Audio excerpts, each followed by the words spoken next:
Alright, so in this video we'll be talking about how to calculate the slope of a graph. So let's say you've plotted your graph and you've gotten your line of best fit, and now the next thing is to calculate the slope.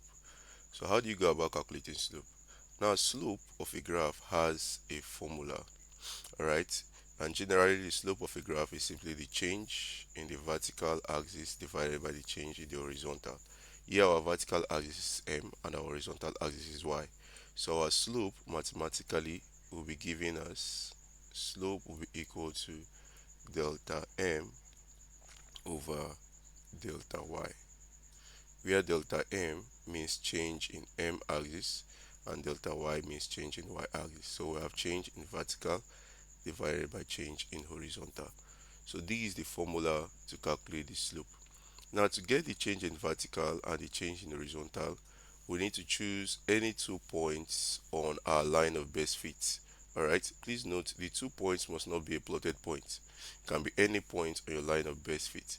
Now the criteria for choosing these 2 points is that the points should be points that are easily readable, that you can easily read, alright, or get their values from your vertical or horizontal axis.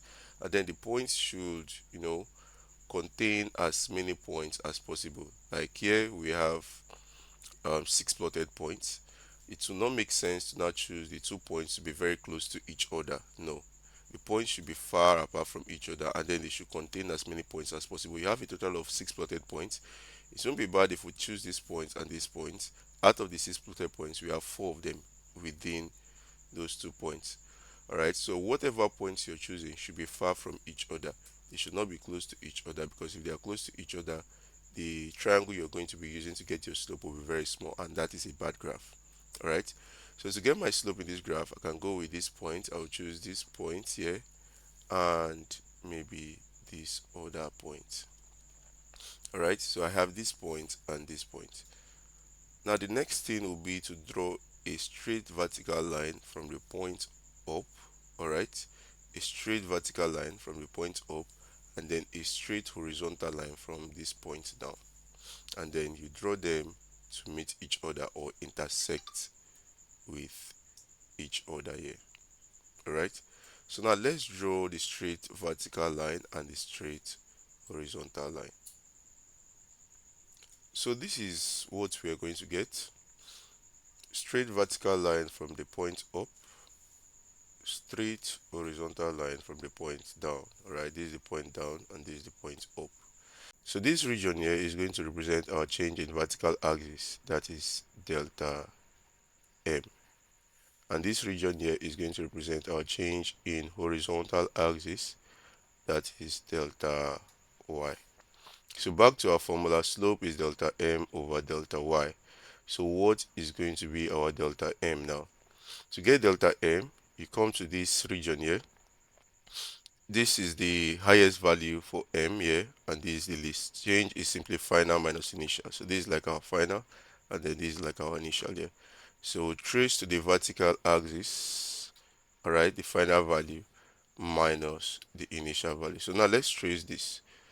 Alright, so this is like our final value for delta m. So if we trace it, you see that it falls below 550. Alright, this is where it falls, below 550. So what is the value of this? Now remember, the interval is 50. The scale on this axis here says 1 cm represents 50 grams. So if from year to year, from year to year is 50, now to get the value of each small line or the thin line, which are supposed to be 5, alright, on the normal graph, to get the value of each one here, we divide 50 by 5, and that will give us 10. So that's to say the value of each small line here is 10. So if this is 550, the next one here, which is where this falls, is going to be 550 minus 10, and that's going to be 540. So we have our final value for m here to be 540. And then for the initial value for m, you trace it downward to this point, and then this is 150. So our slope becomes, we have 540 minus 150 divided by, now for our delta y, we trace it down to the horizontal. All right, so we have the final value being 4 minus the initial value here. Now this is 1. All right, what's going to be the next value? Now remember, your slope for the y-axis is 1 cm, represents 0.25, so that means the interval is 0.25. Again, you're supposed to have 5 thin lines in between, so what's going to be the value of each one?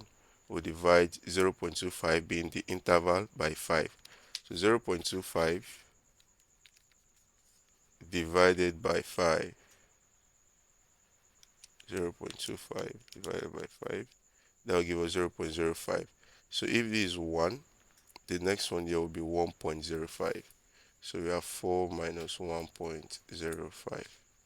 All right, so that will give us slope equals, we have 540 minus 150,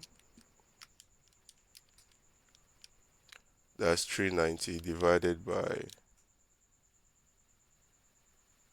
4 minus 1.05. So that will give us 132. We have our slope to be 132.20. So this is our slope. Now the slope most times usually has units. All right, especially when the units on both axes are not the same. If the units on both axes are the same, then the slope is not going to have a unit because the units will cancel out. But in this case here, we have grams, here we have cm. So this is just like saying gram over cm. So our slope here will bear the unit gram per cm. So this is our answer for the slope of this graph. All right, so this is how you go about calculating slope of a graph. Change in vertical over change in horizontal, and then you draw your right angle triangle, get any 2 points, get your right angle triangle, and calculate the slope.